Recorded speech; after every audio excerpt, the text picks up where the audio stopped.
আপনার কোনো প্রিয়জনকে পিটুইটারি অ্যাডেনোমা বলা হয়েছে, সেই কথাগুলো শুনে কতটা ভয় লেগেছে সেটা আমি বুঝতে পারি। আমি ডাক্তার কল্যাণ, অ্যাপোলো হাসপাতাল, সিকান্দ্রাবাদে সিনিয়র নিউরোসার্জন। প্রতি সপ্তাহে আপনার মতো পরিস্থিতিতে পরিবারগুলোর সাথে বসি। স্পষ্টভাবে, ভয় ছাড়াই আপনাকে বুঝিয়ে বলো, পিটুইটারি গ্রন্থি আপনার মস্তিষ্কের একদম নিচে থাকে। এটি একটি মটর দানার মতো ছোট, কিন্তু এটি আপনার শরীরের প্রতিটি হরমোন নিয়ন্ত্রণ করে। বৃদ্ধি, থাইরয়েড কার্যকারিতা, কর্টিসল এবং প্রজনন। ডাক্তাররা এটিকে মাস্টার গ্রন্থি বলেন, কারণ এটি শরীরের প্রতিটি অন্য গ্রন্থিতে সংকেত পাঠায়।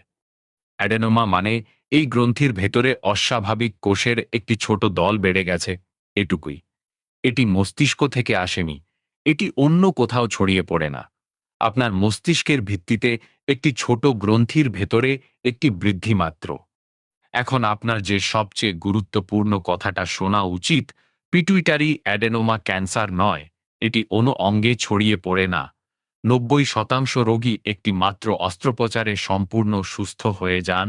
অনেক রোগীর অস্ত্রোপচারের প্রয়োজনই হয় না। যখন অস্ত্রোপচার দরকার, আমি নাক দিয়ে এন্ডোস্কোপ ব্যবহার করি, মাথায় কোনো কাটা ছাড়া, মুখে কোনো কাটা ছাড়া, চুল কামানো ছাড়া। ৭,৫০০-র বেশি অস্ত্রোপচার আমার প্রতিটি রোগীর প্রতি আমার দৃষ্টিভঙ্গি তৈরি করেছে। অ্যাপোলোতে আমার দলে এনটি সার্জন, এন্ডোক্রিনোলজিস্ট এবং চোখের বিশেষজ্ঞ সবাই আপনার জন্য একসাথে কাজ করেন। আমার সাথে দেখা করুন।